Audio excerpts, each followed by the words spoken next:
Aqui eu vou falar um pouquinho sobre as PCRs. Só primeiro levantando de alguém aqui não tem a mínima ideia do que é uma PCR, o que é a PCR. Bom, na palestra eu vou fazer um panorama, passar sobre as PCRs que foram aprovadas já, e o que elas se propuseram a padronizar e qual foi o caminho até chegar a ela, o que a gente passou, quais foram as discussões que geraram essas PCRs. Né? Primeiramente, bom dia. Parafraseando ali o Pokémon, eu também não estaria aqui cedo desse jeito se não tivesse a apresentar. Eu agradeço vocês todos estarem aqui. Eu sou desenvolvedor de PHP por volta de 14 anos, mais ou menos, profissionalmente falando. Desses 14, metade desse período eu sou King Hoster e trabalho na DigitalHost. Segue ali meus contatos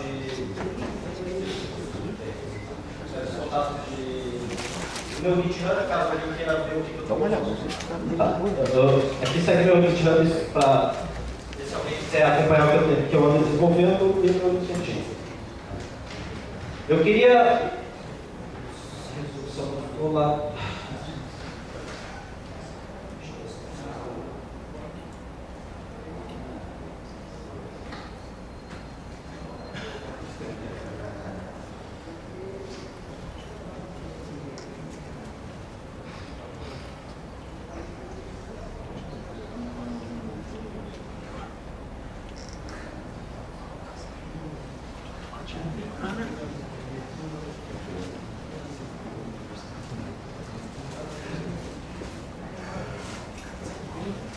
Bom, antes de começar, eu gostaria de fazer umas perguntas. Quem daqui presente já desenvolve PHP há pelo menos 4 anos? De 4 anos para cima. Mantenha a mão levantada quem tiver 4 anos ou mais. Tá. Mantenha levantado somente quem tiver 7 anos ou mais de experiência com PHP. 10 anos ou mais. Tá. Não tem como a gente falar de PCR sem antes contar um pouquinho de história. Eu vou aproveitar o gancho ali do já começou a falar um pouquinho da história do PHP, então vamos ser um pouquinho mais direto aqui.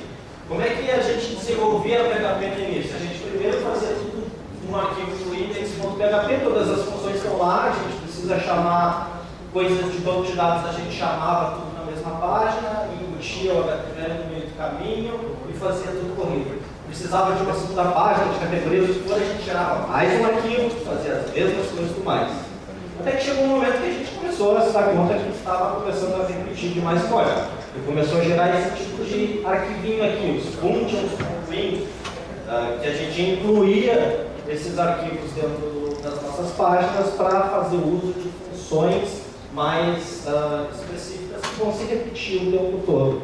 A partir de um certo momento, a gente também tomou uma consciência de que a gente deveria dividir as responsabilidades de certas partes, certas parcelas do nosso código, porque elas tinham responsabilidades claras e bem definidas e se repetiam o tempo todo. Então a gente começou também a fazer, separar em estruturas esses códigos que a gente já tinha começado a separar em funções.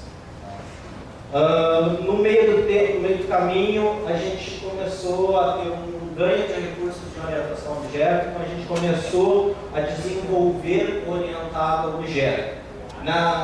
Mais ou menos nessa onda surgiu o Rails lá, deu um destaque no padrão de MVC, todos os frameworks começaram a resolver, vamos copiar o Rails, está funcionando, é super rápido, é uma forma tranquila de todo mundo fazer a mesma coisa de uma forma direta, fácil e rápida. O que aconteceu? A gente começou a reproduzir, porque se tem uma coisa que nós desenvolvedores somos é bons em copiar código. Então, o framework nos criou toda uma base de funções de helpers e funções que nos facilitavam o nosso desenvolvimento e a gente começou a botar em prática essas funções. Isso fez com que a gente gerasse códigos muito parecidos, porém nada compatíveis. A gente tinha vários frameworks que trabalhavam de formas diferentes. A gente acabou se tornando refém dos frameworks por causa disso. Porque o código que eu desenvolvia em um framework, ele não era nada compatível com o que era desenvolvido em outro framework. E aí a gente começou a ter discussões baseadas em preferência. eu prefiro utilizar esse framework porque ele implementa tal coisa de tal forma melhor e eu não consigo integrar esse framework com outro. Então, no momento em que ia se decidir desenvolver um novo sistema, um novo módulo, um novo recurso, na verdade, não nem se falava nessa época aí ainda. A internet era toda, né, tudo num lugar só, todas as coisas num lugar só. Inclusive, os frameworks faziam várias classes e várias coisas que tinham responsabilidades múltiplas. E aí a gente também começou a discutir o que era a responsabilidade de framework, o que era a responsabilidade de linha de desenvolver. Porque era um stack gigante de bibliotecas que o framework nos provia e que supostamente a gente deveria ou não usar. A gente deveria usar, o framework deveria atualizar, então a gente tinha discussões bastante acaloradas referentes à preferência de framework e até imposições por questões de gosto. Não, eu quero usar esse framework, tem que ser esse framework por aí. E no final das contas, o que a gente teve é um código altamente acoplado, altamente dependente do framework, que a gente não conseguia transportar esse código para nenhum lugar. Consequentemente, a gente não conseguia sequer falar em testes, pela questão do acoplamento do código. A gente não conseguia focar em um objeto para conseguir fazer com que o nosso código fosse testado, porque sequer conseguia testar a parcela que o código do frame executava, até porque muitas das pessoas sequer sabiam como que o frame funcionava, não iam atrás e não olhavam como é que de fato executavam o código do frame. Só pessoas curiosas realmente iam atrás. A gente ainda também tinha problemas de documentação, os frameworks não nos proviam uma documentação clara, então também tínhamos surpresa. O que acontecia é que a gente acabava escrevendo código o tempo todo. A cada ano, mudava o framework, atualizava o framework, às vezes só ganhava alguns recursos, a gente já tinha que mudar a forma de fazer. Ou seja, o código que a gente fez no ano anterior simplesmente ia para o lixo, ele não servia para nada, então a gente no próximo ano tinha que reescrever. E por causa disso, no final das contas, os frameworks já estavam dominando, já estavam ditando o mercado, principalmente pelas questões. Está baseado, realmente importa qual o framework que a gente está usando. Vai estar preso a ele, não vai conseguir fugir. Até poderias conseguir fugir, mas daria um trabalho tão grande que tu não vais fazer isso. Então, a gente, além de começar as conversas de tipo, eu precisaria migrar de frameworks ou não, eu estava gerando uma necessidade específica de caso específico somente com aquele framework. Por causa disso, os frameworks chegaram a uma conclusão de que, estamos criando um caos, estamos fazendo a mesma coisa. Todos os frameworks estão desenvolvendo as mesmas coisas. Classes para banco de dados, classes para cache, classes para isso, e é tudo a mesma coisa. E os códigos não se conversam entre si, não é um código colaborativo. Então é basicamente uma disputa de egos. São frameworks gerando a mesma coisa de formas diferentes e tentando conquistar o público. E em 2010 a gente começou a ter um princípio de padronização. Nasceu a PHP-FIG. O que é a PHP-FIG? É um grupo que vai trabalhar a interoperabilidade entre frameworks. Tá? Quem é que faz parte dessa PHP-FIG? São os próprios desenvolvedores dos frameworks, desses múltiplos frameworks que surgiram, juntaram, fizeram um grupo para criar discussões, votações, documentar e tentar chegar a padrões de recomendação para que tu conseguisses criar um código que ele não estivesse preso ao framework e conseguisse gerar, qualquer um de vocês aqui, gerar um código realmente colaborativo, que eu não tivesse dependência de nada e o código teu vai contribuir com o meu código, que vai contribuir com o teu. Então a gente não vai ter empecilhos que barrem que a gente todo ano tenha que gerar novos códigos que fazem a mesma coisa que fazia no ano passado, que era causa de pura e simplesmente falta de padronização. Esse grupo resolveu gerar discussões para formalizar PSRs, que são PHP Standards Recommendations. São formalizações de recomendações de como as pessoas deveriam desenvolver em PHP certas estruturas de dados, como elas deveriam escrever o código em si para ele ser mais fácil de ler, como eles deveriam salvar os arquivos, guardar os arquivos. Então, esse grupo define, através de discussões, PSRs, que são recomendações de como tu deverias agir com o teu código, como tu deveria desenvolver, para ser o mais compatível possível e ser realmente colaborativo no código. Em 2010 surgiu, foi essas datas, eu botei as datas de aprovação aqui das PSRs, essa aqui é a aprovação. Não significa que elas não estavam já há algum tempo sendo discutidas. Algumas demoraram bem mais para ser aprovadas, começaram a ser discutidas bem antes, outras um pouco depois. Em 2010 a gente finalmente teve uma padronização de autoload.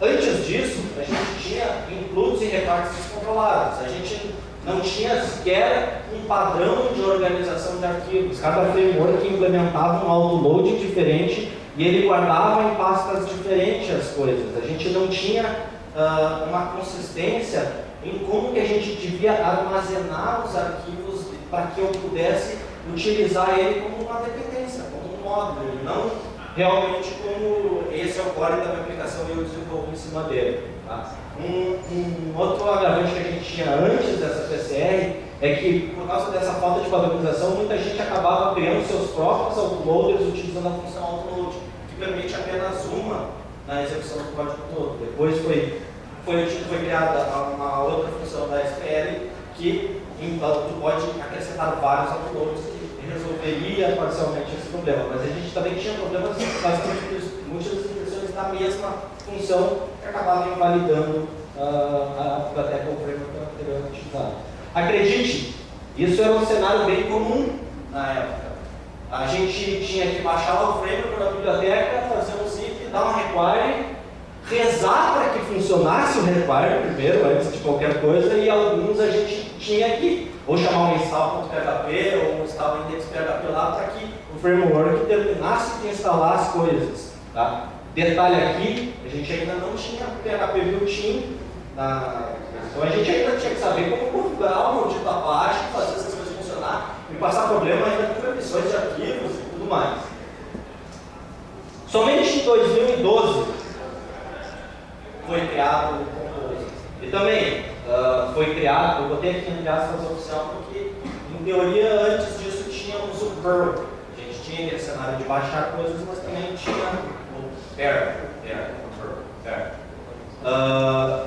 Tinha um repositório que seguia, inclusive, outros padrões para tu baixar as arquivos, mas ele era um repositório que ia lá e baixava também as coisas. Somente aqui a gente começou a padronizar como que a gente conseguia baixar as coisas de uma forma fácil. Não pensem que surgiu, foi lançado o Composer e todo mundo saiu usando, está solucionado os problemas. Não, demorou ainda até para ele ganhar notoriedade. Já no início também, nenhuma biblioteca que se lança é 100% boa, é perfeita. Então ela também demorou um tempo a se ganhar notoriedade. Então a gente ainda passou bastante tempo fazendo esse processo de baixar as coisas. Mas pelo menos agora a gente estava padronizado, a gente sabia como organizar os arquivos, a gente não tem mais esse tipo de problema, não tem mais que me preocupar em onde eu vou botar o arquivo. Vou lá usar o Composer e já está resolvido. Eu não vou ter que me preocupar em como é que eu vou saber para integrar com um framework e com uma biblioteca. Em 2012, aqui nessa mesma data, foram aprovadas duas PCRs. A PCR, que é basicamente para resolver um problema que se tinha na época, que era a divergência de codes e comportamentos inesperados causados por má estruturação de arquivos. Na época a gente tinha uma enxurrada de IDEs e editores de textos que tinham configurações padrão total e absolutamente distintas e cada um tinha a sua preferência. Então a gente tinha vários caras agindo de forma diferente, afetando no formato do arquivo e como ele estava sendo salvo. E a gente integrava vários arquivos que vários colaboradores começavam a desenvolver e começavam a dar merda. Coisas começavam a dar erro e a gente não sabia o porquê. Às vezes era porque alguém fechou a tag do PHP lá e escolheu um enter. Às vezes era porque um funcionário estava usando um editor de texto que era ISO e o outro estava usando o DF8. Então não se tinha uma padronização para isso. A PCR veio justamente para padronizar e dizer como os arquivos têm que ser salvos, qual é a garantia de interoperabilidade técnica dos arquivos, para que eu não tenha problemas em integrar qualquer solução com outra, porque um arquivo está salvo de uma forma inconsistente ou incompatível com o resto do jogo. A PCR2 ela foi basicamente para arrumar a casa, tá?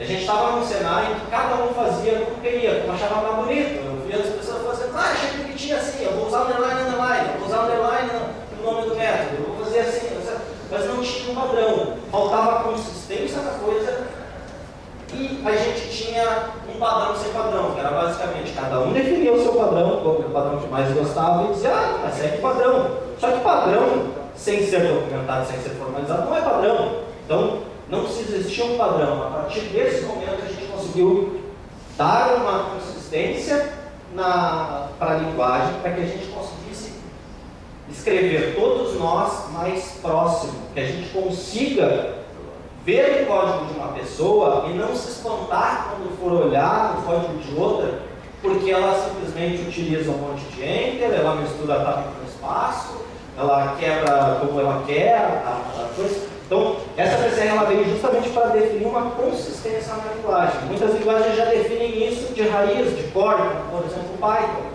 A indentação é algo necessário. Aqui a gente ainda discutia sobre devo usar os brackets ou não, quando é uma função de if simples ou não, coisas do gênero.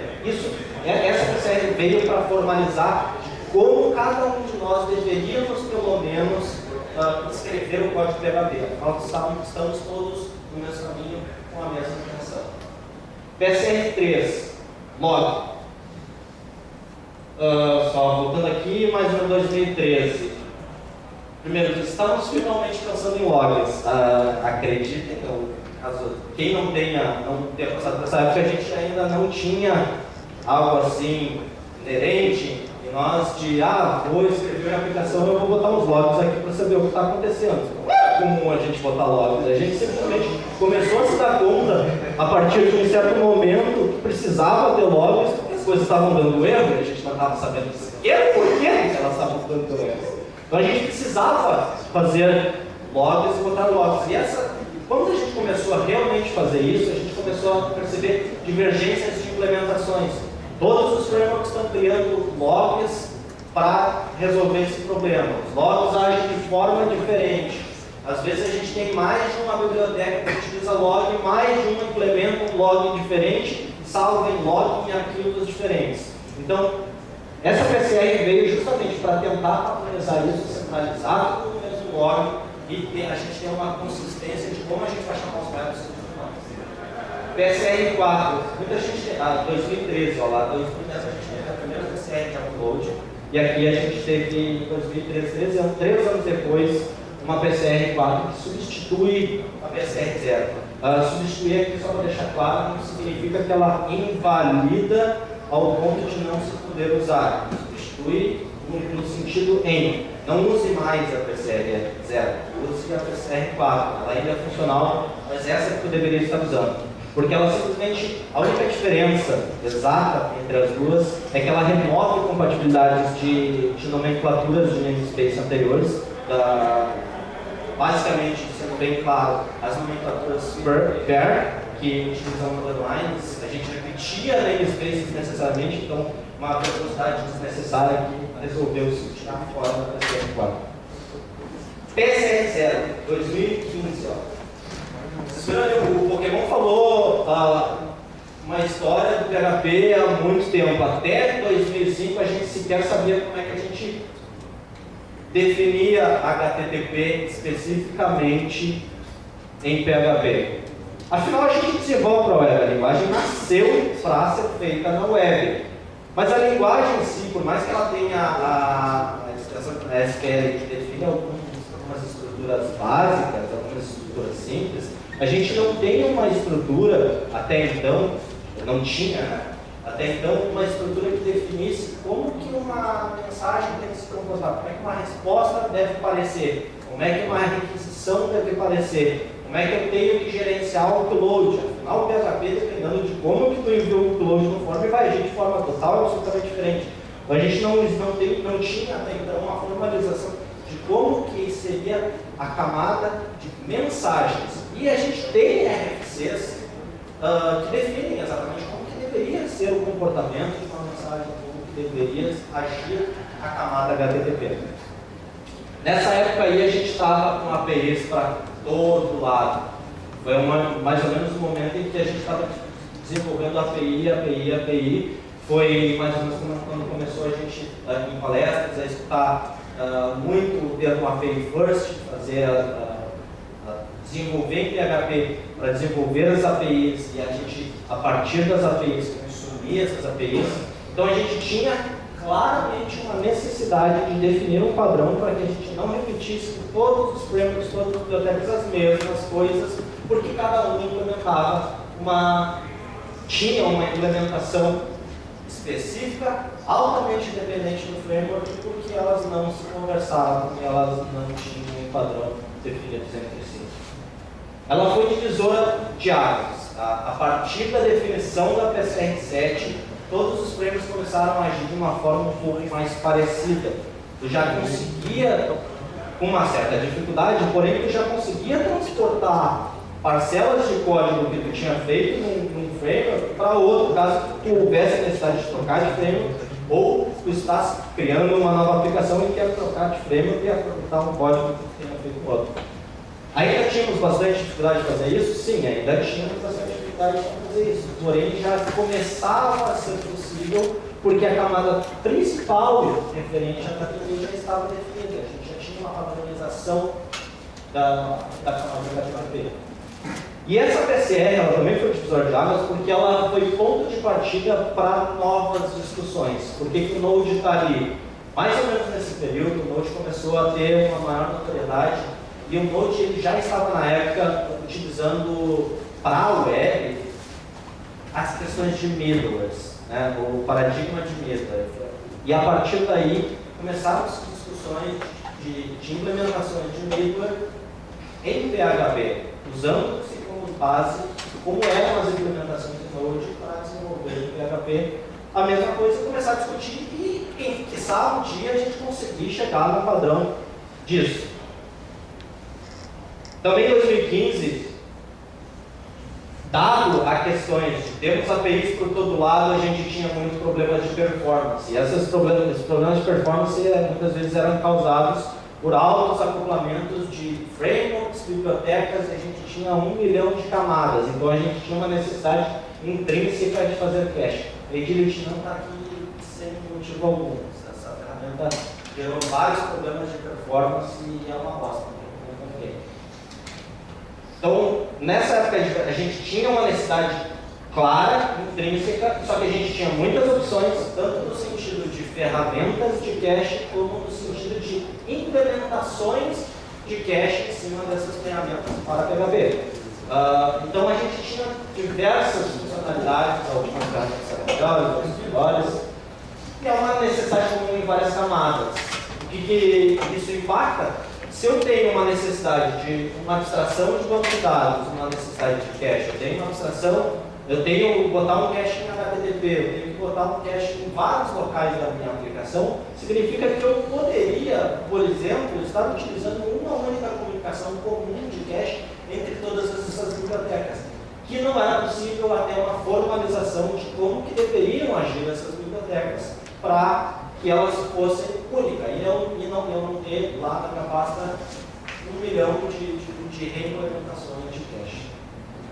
Então, esse é o objetivo principal dessa PCR6, é criar uma interface comum de comunicação para cache que respeite e dê possibilidade de implementar todos os recursos que a gente já tinha e já via nas bibliotecas que se tinha de cache nessa época.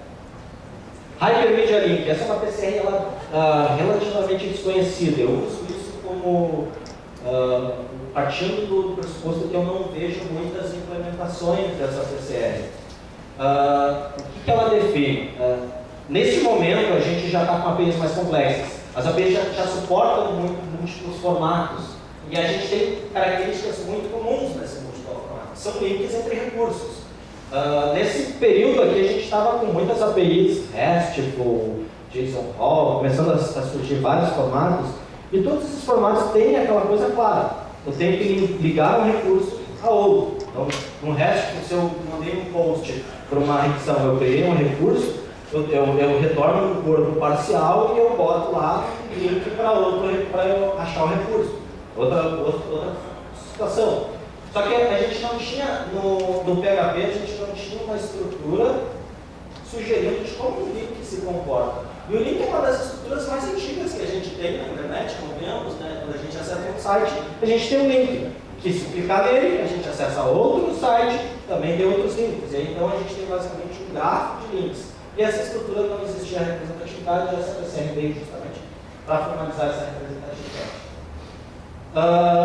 Um pouco depois surgiu a PCR 16 Simple Cache. Ela não substitui a PCR 6, que eu comentei antes. Ela é simplesmente uma sugestão de implementação menos verbosa. A PCR 6 ela define uma estrutura bem, não é complexa, mas é uma completa de como que tu deverias ter um cache. Tu tem uma piscina de cache que tu joga itens para dentro do cache e esse cache persiste nessa piscina de cache. Só que a gente às vezes precisa de uma implementação mais direta. Eu quero só fazer uma biblioteca assim que eu só quero salvar do cache e eu quero recolher do cache ou dentro do cache alguma coisa. Então essa PCR ela veio para formalizar uma sugestão de uma camada acima dessa PCR 6. Inclusive eles recomendam que tu não é obrigatório, mas eles recomendam que tu possas implementar essa PCR 6 em cima da PCR 16 em cima da PCR 6. PCR 11, Container, 2017. Essa PCR aqui, ela, antes de ser PCR, ela foi parte de outro projeto. Tá? Não tem como a gente falar de container sem falar de inversão de controle, injeção de dependência e o paradigma de service container. Se você nunca ouviu falar em inversão de controle e injeção de dependências, recomendo fortemente em ler sobre esses conceitos especificamente. Não é um conceito simples e fácil de se explicar assim, para que eu, dentro dessa palestra, consiga explicar, mas no final, lá, a última palestra vai ter uma palestra de injeção de dependências, que pode abordar um pouquinho mais dessas coisas, esclarecer algumas coisas aí. Mas o que eu vou me pegar um pouquinho aqui é essa questão de service locator. Tá? Na época, vários frameworks, inclusive impulsionados, acho que por Zen, se eu não estou enganado, verificaram que tinham uma dificuldade entre encontrar objetos por causa de dependência de camadas, como a gente já tinha dividido tanto em camadas as coisas, e algumas coisas eram acessíveis somente a algumas camadas, se identificou que era necessário alguma coisa para conseguir buscar objetos de uma forma mais fácil, que não tivesse uma dependência nas camadas em si, mas que conseguisse buscar objetos. Só que isso acabou causando vários distúrbios de performance, porque a gente estava jogando tudo na memória, distúrbios de interoperabilidade, porque a gente estava utilizando esse paradigma de uma forma errada, se utilizando da forma como o service locator a gente utiliza de uma forma altamente acoplada, dificulta essa questão que é justamente deixar com que não tenha dependência de nenhuma biblioteca específica ou framework específico para funcionar. Essa PCR ela não surgiu como PCR, existe. Por quê? Service Locator é um anti-padrão. Só que todo mundo está usando. Então surgiram um outro grupo de container interópero para definir as questões desse container. E posteriormente, já que todo mundo está usando, já definiram, já tiveram discussões na PCR, incorporou esses padrões, definiu e aí acrescentou inclusive algumas recomendações de não só utilize essa interface, mas utilize ela de forma consciente. Aqui, só para ilustrar, o service locator basicamente tipo, eu tenho uma classe que tem um objeto ao qual eu vou pedir um serviço e ele vai me retornar e aí eu estou trabalhando com isso. Então, a responsabilidade do container é retornar objetos pré-configurados, porque não tem que dar um nível configurado e tudo mais, desacoplar a lógica de construção de objetos, ou seja, quando essa construção de objetos deveria estar isolada em uma classe específica que só faz isso, as ditas factories, e agrupar tudo num só lugar, porque nesse período a gente também tinha, também causado pelos entes, principalmente pelos entes, vários certos bloqueios. A gente tinha certos bloqueios para controle, a gente tinha certos bloqueios para módulo, mas então a gente se perdia. Onde é que ia buscar essas coisas? Tinha algo centralizado. E às vezes umas coisas dependiam das outras, então não fazia sequer sentido isolar e dividir essas coisas em mais um certo bloqueio. Só que definir uma interface para container não resolve o problema. Tem que também ter orientações de como não usar. Porque uma simples interface que me diz se tu tem um objeto dentro ou não, ou me dá o objeto dentro, não vai te garantir que vá realmente ser interoperável. O que vai garantir é a forma realmente que tu vai utilizar aquela interface. Então, minha recomendação aqui é que leiam os metadocumentos dessa PCR com bastante cuidado para ver como não utilizar essa PCR. Esse eu acho que é o mais importante. PCR 15, Entrance. Começamos a repensar o HTTP e finalmente temos formalizado os middlewares, que segue um pouquinho diferente dos padrões que a gente estava acostumado durante a época das discussões, mas agora a gente tem algo concreto que a gente consegue reaproveitar e não ter que reescrever, se acoplar, confiando pura e somente numa implementação de PSR7. Então, PSR7 ela já me diz como que uma request tem que agir. Tem uma URL, tem um load, verbo, regras e tudo mais. E ela tem que prover uma resposta. Isso que se espera, basicamente. O que eu preciso? Eu preciso de alguém que gerencie essa request e me crie essa resposta. Então, baseado no sentido que eu já sei como é que é a entrada e como é a saída, agora eu preciso definir como o cara que vai fazer esse processo deveria agir. Qual é a entrada que eu deveria esperar de métodos para esse objeto? Qual é a competência real de um request handler? É processar uma requisição, produzir uma resposta. Caso não consiga processar essa requisição, seja porque falta algum dado, seja porque a biblioteca que eu estou usando dentro do request handler deu uma exception ou algum erro, eu subo essa exception para ser tratada acima. Não é responsabilidade do request handler realmente tratar essas exceções. A responsabilidade dele é tratar uma requisição específica. A analogia que a gente pode fazer aqui no sentido do MVC seria a action de um controller. Aquela lógica que a gente botava tudo lá, não é tudo aquilo, um pouco menos. Mas aquela lógica que a gente botava na ação em si, ou boa parte dela, a lógica que realmente importa para o negócio, é o que vai ser definido nesse request handler. Então ele tem uma ação bem específica e única. A gente define basicamente como que a nossa regra de negócio vai agir na requisição a partir desse caso. Mas em acréscimo a isso, eu precisava de mais uma camadinha aqui que me provesse autenticação, cache, alteração de regras, tratamento de erros, segurança e tudo mais, que não é responsabilidade de quem está gerindo de fato a requisição. Tá? Quem está gerindo de fato a requisição tem que pura e simplesmente ter uma requisição pronta e dizer, tá, a partir dessa requisição eu vou criar um boleto, eu vou criar um contrato, vou criar alguma coisa específica, mas não cabe a ele verificar a autenticação, não cabe a ele consultar cache, não cabe a ele fazer essas coisas. Daí você precisa de uma nova estrutura, você precisa de uma estrutura de middleware. E basicamente, fica no meio do caminho, vai interceptar com a requisição e vai trabalhar em cima dessa requisição para que ela esteja completa para o teu request handler. Então, a competência do middleware é produzir uma resposta, decorar uma requisição, decorar no sentido de decorate, tá, gente? De padrão decorate. Ele tem que produzir uma resposta, decorar uma requisição e delegar a requisição para um request handler, porque ele recebe sempre um request handler, que pode ser um request handler ou pode ser um novo middleware. Olhando mais a fundo, depois quando vocês forem olhar código, fica um pouco mais fácil esse comentário. Mas sempre interprete no middleware que tu estás na última execução.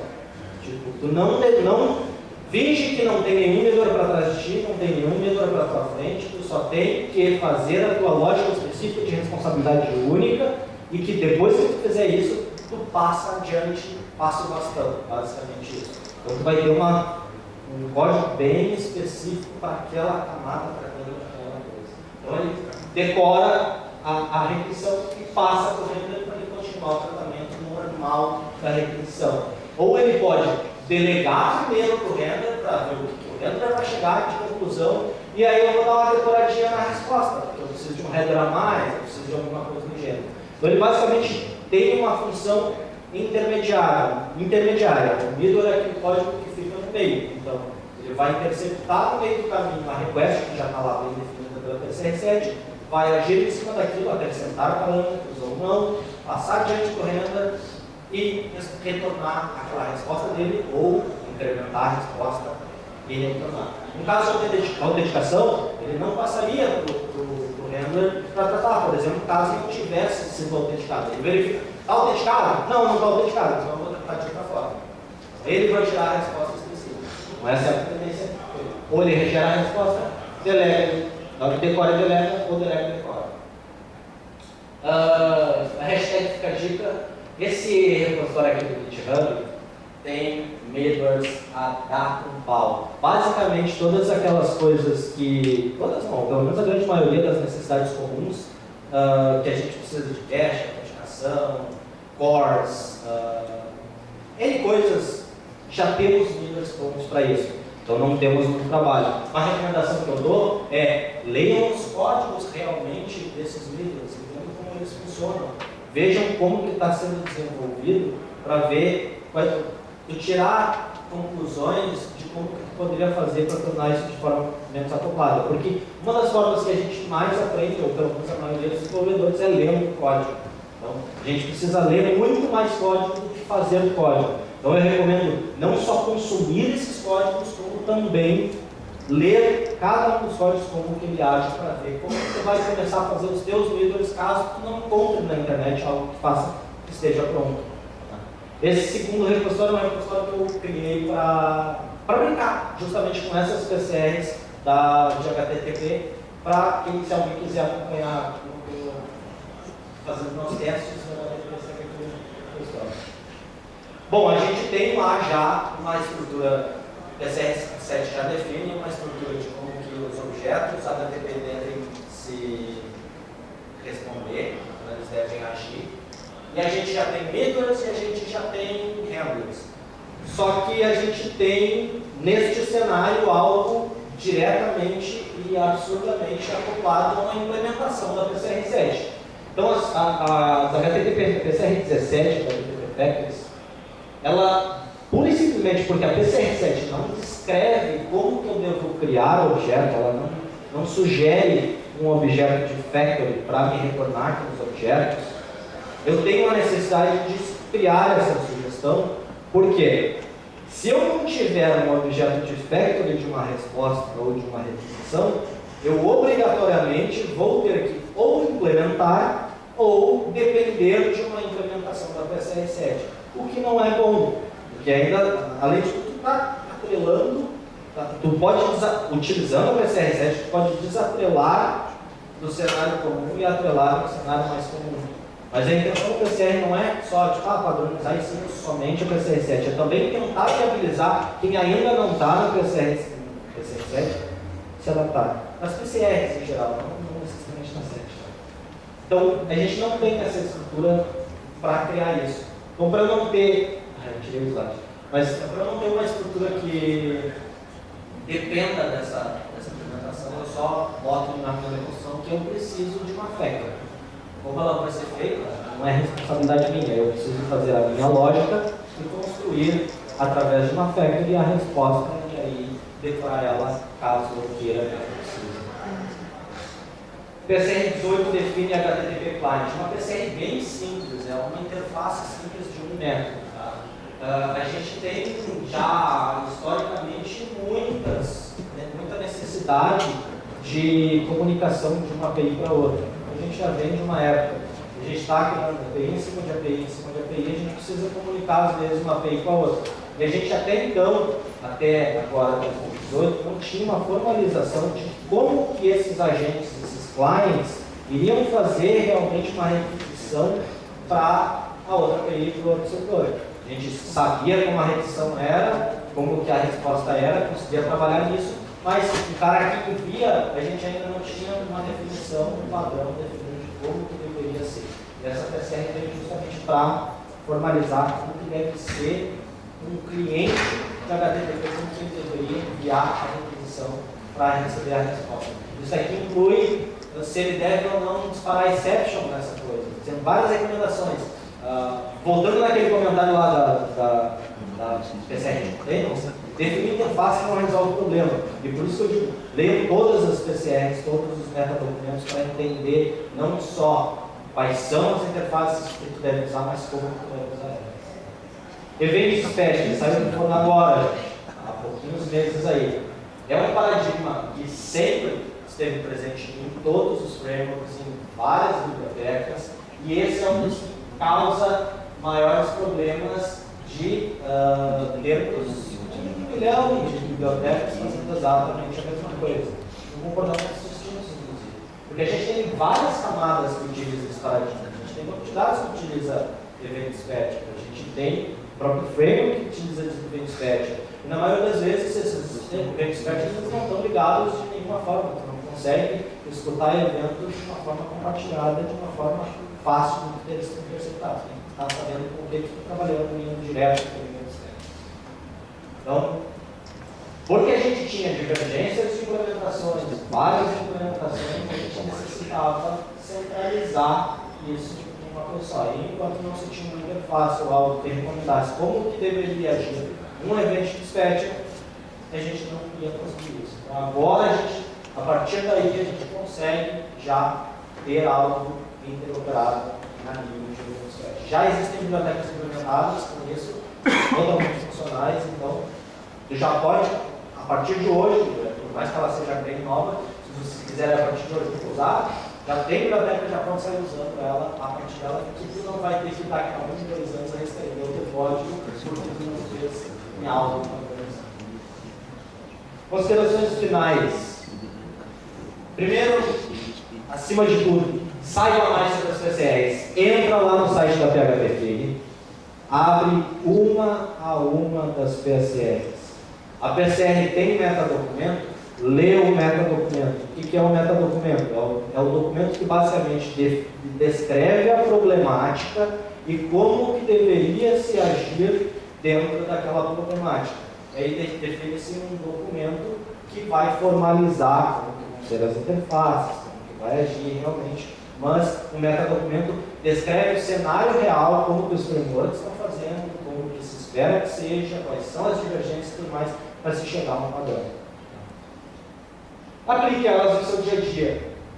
Por quê? Se tu aplicar as PCRs, pensar em PCR, toda vez que tu vai desenvolver em PHP e orientar o teu código em PCR, tu não vai ter problema para aplicar ela como é realmente recomendado. Tu não vai ter problema de tu escrever um código e tu ter que reescrever ele porque tu não consegue injetar ele numa biblioteca, ou tu não consegue injetar ele dentro de um framework.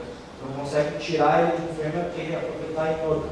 Então, faz em cima de PCR, porque aí tu não vai ter de forma alguma esse problema. E tu vai realmente ter um código colaborativo. Isso quer dizer que se eu desenvolver esse código, tu vai poder utilizar. Se ele desenvolver o código, ele vai poder utilizar. Qualquer um vai poder utilizar o código. Ah, mas aí eu não gostei da implementação. Por que não gostei da implementação? Faz a tua implementação, seguindo os meus padrões, e tu não vai ter problemas nenhum, inclusive daqui para frente. Então, se tu quiser fazer o teu framework tudo bonitinho, e a recomendação é só siga as PCRs, ande na mesma linha, senão você vai estar andando que nem o Michael Jackson, anda para trás.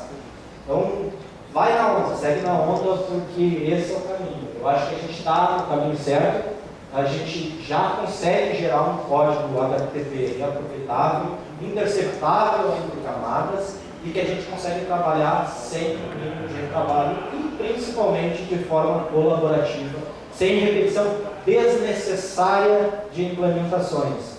Temos repetições por questões de opção, alguns pensam de uma forma diferente, outros de uma forma diferente, mas a gente tem uma padronização de qual é o comportamento mínimo esperado para esses tipos. É isso, gente. Vamos ver?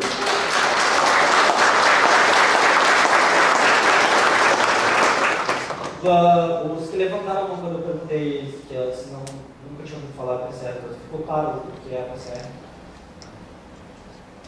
Alguma dúvida? Não tem dúvidas, pode ser um bom sinal, pode ser um péssimo sinal. Eu espero que seja um bom sinal.